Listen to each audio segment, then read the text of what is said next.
রাজশাহী বিশ্ববিদ্যালয়ের 2024-25 শিক্ষাবর্ষের আজকে সায়েন্স ফ্যাকাল্টির পরীক্ষা ভর্তি পরীক্ষা অনুষ্ঠিত হচ্ছে। আমাদের এই উত্তরবঙ্গের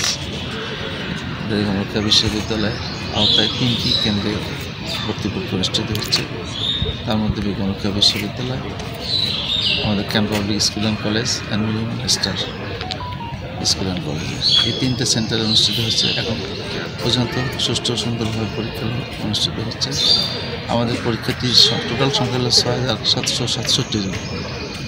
সুতরাং সেই হিসেবে আমাদের আবার বিকেলবেলা পরীক্ষা আছে, যে পরীক্ষাটা 2:30 থেকে 3:30 অনুষ্ঠিত হবে, এই একই ইউনিটের পরীক্ষা। সুতরাং এই দৃষ্টিকোণ থেকে আমাদের শিক্ষক, কর্মচারী, কর্মকর্তা সহ আমাদের যেভাবে পরীক্ষা নিয়মতান্ত্রিক ওয়েতে সুশৃঙ্খলভাবে নেওয়া সেভাবে হচ্ছে। এখন উপস্থিতির সংখ্যা মোর দ্যান 95%। এটা খুব আশাবাঞ্জক যে শিক্ষার্থীরা তার টাইমলি পরীক্ষা হয়ে আসছে এবং ম্যাক্সিমাম স্টুডেন্ট তারা পরীক্ষায় অংশগ্রহণ করতেছে। আর দ্বিতীয়ত হলো রাজশাহী বিশ্ববিদ্যালয় থেকে সম্মানিত 4 জন প্রফেসর এসেছেন, ওখানকার কর্মকর্তা কর্মচারী এসেছেন, পুলিশও এসেছেন। তাদের পর্যবেক্ষণে আমরা একসাথে টিম হয়ে আমরা তাদের উপস্থিতিতে সমস্ত কিছু অবজার্ভ করতেছি এবং সেইভাবে পরীক্ষাগুলো আমরা কন্ডাক্ট করতেছি। সব সেন্টার থেকে আমরা ফোনের মাধ্যমে জানতে পারছি। আইনশৃঙ্খলা বাহিনী আমাদের সর্বোচ্চ সহযোগিতা করেছে এবং ইতিপূর্বে করেছিল, এখনও করছে। একটি বিষয় সবচেয়ে গুরুত্বপূর্ণ, সেটা হলো পরীক্ষা কেন্দ্রের আশপাশে যে ফটোকপি সেন্টার অন্যান্য সবগুলোই বন্ধ রাখছে প্রশাসনের পক্ষ থেকে। আর অভিভাবকরা যারা আসেন তারা তো আমাদের ছাউনি তৈরি করা আছে, সেখানে তারা অবস্থান করতেছে। এটা সার্বিক পরিস্থিতি আমাদের অনেক সন্তোষজনক। তারপরও আমি আহ্বান করব যে আমাদের রাজশাহী বিশ্ববিদ্যালয়ের প্রফেসর 2 জন আমার সাথেই আছেন, পরীক্ষা কেন্দ্র পর্যবেক্ষণ করলাম, তারাও আপনাদের সাথে শেয়ার করব। যাই হোক, আমরা একটা সেন্টারের সিদ্ধান্ত নিয়েছি যে কোনো সেন্টারের শিক্ষার্থী বা অন্য কোনো শিক্ষার্থী যদি সময় অতিক্রান্ত হয়ে যায়, তারপরে সে পরীক্ষাটা দিতে পারবে। পরীক্ষা দিয়ে পরবর্তীতে আমরা সেটা আলাদা করে খামিয়ে দিই। এটাই হচ্ছে আমাদের নির্দেশনা। সেই নির্দেশনার বাইরে কোনো শিক্ষক যদি করে থাকে, সেটা আসলে শিক্ষার্থীর জন্য কিনা শিক্ষার্থীরও সচেতন হওয়া উচিত, অভিভাবক সচেতন হওয়া উচিত। পরীক্ষার হলে কী নিয়ে যেতে হয় এই বিষয়টা শিক্ষার্থীর আগে থেকেই জানা দরকার। কোনো শিক্ষার্থী ভুল করে যে এটা তো একটা কম্পিটিটিভ পরীক্ষা, এটা কোনো পাশ ফেলের পরীক্ষা নয়, সেই দৃষ্টিকোণ থেকে তাদের একটু সচেতন থাকা উচিত। আশা করি ভবিষ্যতে শিক্ষার্থীরা এই ধরনের কাজগুলো থেকে আরও সাবধানতা অবলম্বন করবে। অভিভাবক সচেতন সব কী নিয়ে যেতে হয়। এটা সায়েন্সের পরীক্ষা। এখন সায়েন্সের স্টুডেন্ট যে সে অবশ্যই দূর দূরান্ত থেকে এসেছে, এখন ভয় বা ভীতি যেটা করছে, এটা আশা করি ভবিষ্যতে সে যেন না করে। এর মাধ্যমে অন্যান্য শিক্ষার্থী যারা আসবে ভবিষ্যতে পরীক্ষা দিতে, তারাও যেন সচেতন থাকে।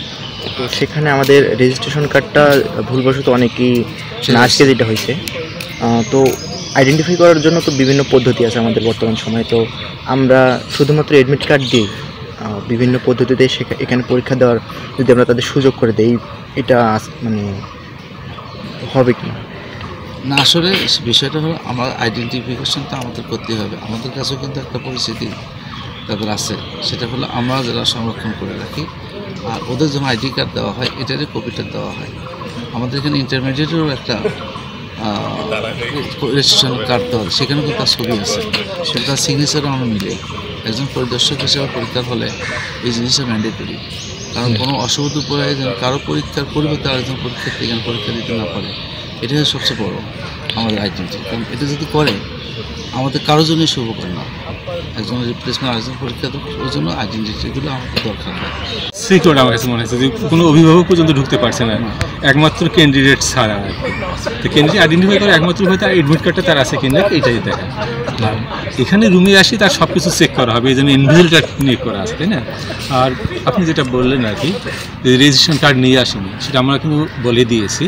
রেজিস্ট্রেশন কার্ড না নিয়ে আসলেও সেটা অ্যাডমিট কার্ডের জন্য ইনভিজিলটা লিখে দেন, রেজিস্ট্রেশন দেখাতে পারেনি, নোটটা একটা দেওয়া দেয়, বাকিটা আমরা দেখবো। এটা আমরা কোনো স্টুডেন্টের জন্য কোনো হ্যারাসমেন্টের মধ্যে না যায় সেটা ব্যবস্থা আমরা করেছি।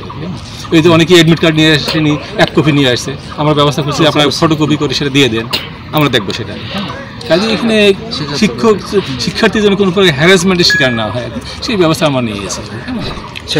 আমি মাননীয় ভাইস চ্যান্সেলর মহোদয়কে অনেক ধন্যবাদ জানাই যে বিরবির যে পরীক্ষার সিস্টেমটা নিয়ে ডেভেলপ করেছেন, এটা অত্যন্ত সুন্দর একটা পরিবেশ। আমরা প্রতিটি রুমে রুমে গিয়েছি, সিট প্ল্যানটা আমাদের কাছে খুব মানে সুন্দর মনে হয়েছে আর কি, যে ওয়েল ডিসিপ্লিন রয়েতে চলছে পরীক্ষাটা আর কি। এই জন্য বিশ্ববিদ্যালয় প্রশাসন, বিশেষ করে মাননীয় ভাইস চ্যান্সেলর সহ ওনার যে স্টাফ আছেন তাদেরকে আমরা রাজশাহী বিশ্ববিদ্যালয়ের পক্ষ থেকে আন্তরিক ধন্যবাদ জ্ঞাপন করি যে এটা খুব সুষ্ঠু পরিবেশে পরীক্ষাটা হচ্ছে, এটাই বলতে। এটা তো আমার বলার বিষয় নয়, প্রশাসনের সিদ্ধান্ত হবে, অ্যাপ্লিক্যান্টের সংখ্যা কী হবে তার উপর নির্ভর করবে আমরা কোথায় কী করবো।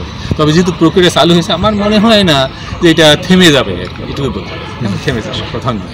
আর আমি পরিশেষে বলবো, বেগম রোকেয়া বিশ্ববিদ্যালয়ের পক্ষ থেকে রাজশাহী বিশ্ববিদ্যালয়কে আন্তরিক ধন্যবাদ এবং কৃতজ্ঞতা জানাচ্ছি। তারা আমাদের এই বেগম রোকেয়া বিশ্ববিদ্যালয়ের সকল কমিটি সেটা আমাদেরকে বিশ্বাস করার জন্য। আশা করি ভবিষ্যতেও আমরা এইভাবে সুন্দর পরীক্ষা নেব, তারা আমাদেরকে সিলেকশন দেবে। আর বেগম রোকেয়া বিশ্ববিদ্যালয়ের যে টিম আমরা কাজ করতেছি, এই টিমের যে আমাদের কাজ করার যে গতিশীলতা, সেটা আরও আমরা অভিজ্ঞতা সঞ্চয় করেছি। এই দৃষ্টিকোণ থেকে আশা করি ভবিষ্যতে সকল কন্ট্যাক্টগুলো আমরা অনেক পরীক্ষা নিলাম, ঢাকা বিশ্ববিদ্যালয়ের পরীক্ষা নিলাম, সিলেটের পরীক্ষা নিলাম, রাজশাহীর পরীক্ষা নিচ্ছি, আবার কৃষি গুচ্ছ নিচ্ছি, আমাদের নিজস্ব 19টি বিশ্ববিদ্যালয়ে যে গুচ্ছ, সেই গুচ্ছ আমরা পরীক্ষা নিচ্ছি। আগামী 2রা মে একটা গুচ্ছের পরীক্ষা আছে এবং 9 মে আর একটা পরীক্ষা আছে, তাহলেই আমাদের গুচ্ছের পরীক্ষা কার্যক্রম সমাপ্ত হবে। ধন্যবাদ।